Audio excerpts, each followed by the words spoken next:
Good evening, and thanks so much for joining us for My Week tonight. I'm Christy McDonald. Wayne County taxpayers have got to be screaming mad over new details in the bungled new jail project, and now the Wayne County prosecutor is investigating. Not only did the project management company not make changes to the project to get it at the $220 million budget, they went ahead and spent $42 million on more changes, according to a new report, that were never approved by the Wayne County Building Authority, and they're the ones who are supposed to have the final say. And the project, which was originally supposed to cost close to $300 million, is now pushing $400 million.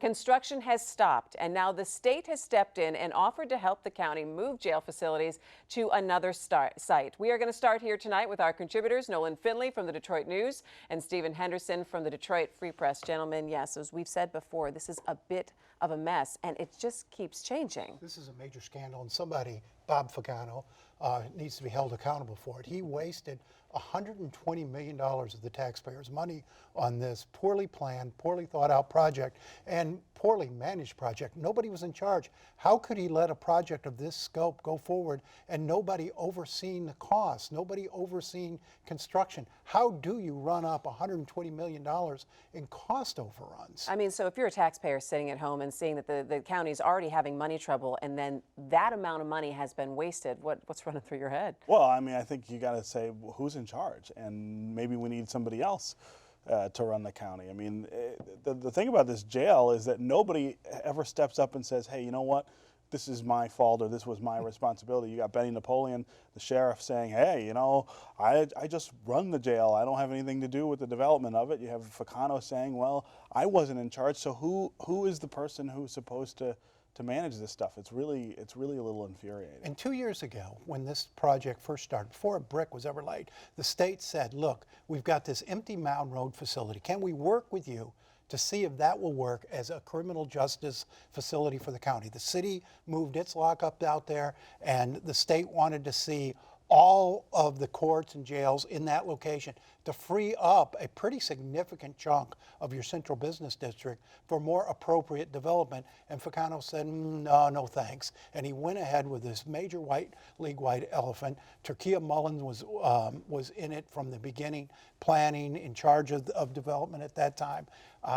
This thing, I mean, I'm glad Kim Worthy's investigating, because this thing stinks to high heaven. All right, so yeah, that's what I want to talk about, the investigation. The Mound Road thing is problematic. I mean, the Mound Road location makes sense from the city's perspective, because you don't want that giant jail, you know, just as people get off the freeway to go to Ford Field. Yeah, it's not one of those things that it's a selling point to the city. No, it's not a great spot. At the same time, the purpose of building the new jail was to consolidate all of the Wayne County holding facilities in one place, and you need a place that has really great freeway access to do that with any efficiency. And so because you have a lot of transport, you have a lot of transport from downriver, from Dearborn, all these other places where they arrest people. They were going to take them to that jail instead of holding them where they are. Mound Road doesn't really work for that, and so that was one of the reasons they said no. Yeah, but as it turns out, Steve, they were going to close those other lockups you were talking about. Yeah.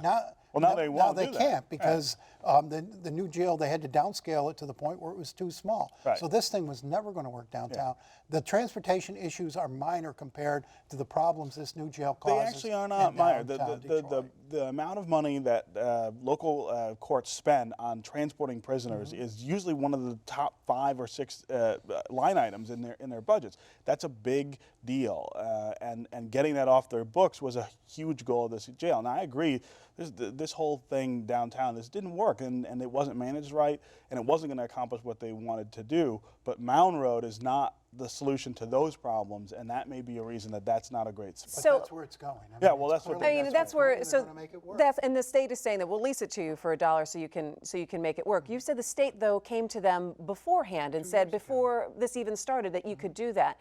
But Wayne County had the money for the new jail, correct? At that point, they sold bonds. They sold $300 million in bonds.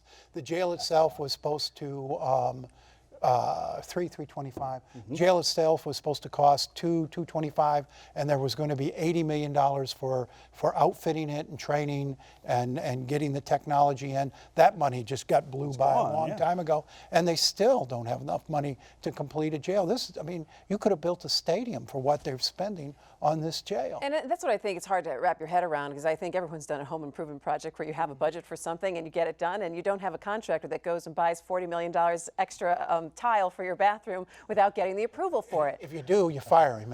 Exactly. And that's what needs to happen in this case. And we keep hearing Bob Ficano's going to run again. That would be probably the most disastrous political decision ever made in this county if he ran again. All right, before we get into the politics of where this takes Bob Ficano, I want to back up and talk about the investigation that Kim Worthy now has launched into this. What possibly can she do with her office, and what do you think she's looking into now, Stephen? You know, I'm not sure, but I mean, I think the contracts here are where the suspect activity is, if it is suspect. I mean, people made money off of this deal, and it turns out it was for nothing. And so, who were the people who made that money? What were the agreements that led to the contracts that those people got? I mean, this is Wayne County, Southeast Michigan.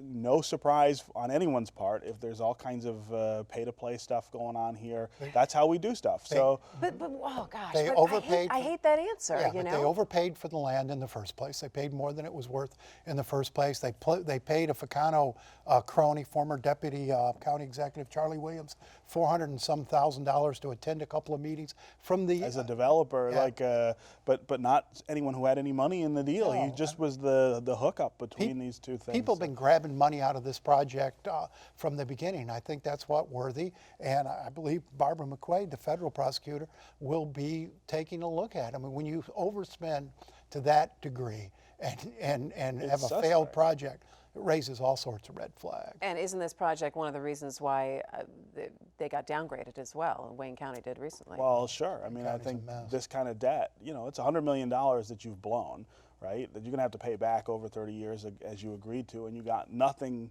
to show for it. But not the first money he's blown on developments. $35 million squandered on the Pinnacle Racecourse. He built a racetrack, a thoroughbred racing track, with county money at a time when the thoroughbred racing industry was collapsing all over the country. $35 million over budget. Again, Takia Mullen and Bob Ficano working together on the Guardian building. That's over $200 million to the bad if you're a Wayne County taxpayer, plus the operating budget deficit is still not solved. Wayne County is a real candidate for emergency management, has been for a while. You know, I think stuff like this doesn't inspire a lot of confidence at the state level that they're working their problems. And if Detroit weren't in under emergency management, Wayne County would be. I think the governor's reluctant to put them both in at the same time. Okay, so let's talk about Bob Ficano, the Wayne County executive. He still does have plans to run again? He says. I mean, he can't raise any money. His fundraisers are going terrible. Losing union support. I don't know where his base of support comes from. The only chance he'd have is if he crowds up the primary to the point where he walks away and wins the nomination with 15–20% of the vote. It's got to be a really uphill battle for him, given everything that candidates could pile on him. Yeah, but you know, again, this is Southeast Michigan. Anything can happen in electoral politics, and it will. So I wouldn't count him out. You know, it really depends on what the field looks like. It depends on where he is at that point. People have short memories. I wouldn't say that it's a done deal that he can't win. Yeah. I think if the Republicans were smart, they'd be looking at the Democratic field, and if there's a chance that Bob Ficano is going to come out of that primary, they should have a primary. They would have a better shot than they've had in probably 40, 50 years. Yeah, a credible primary candidate ready to go. With millions and millions of dollars wasted, I don't think taxpayers should have a short memory, but we'll see what happens, and we'll keep following this. We didn't even talk about the pensions. I know. Okay.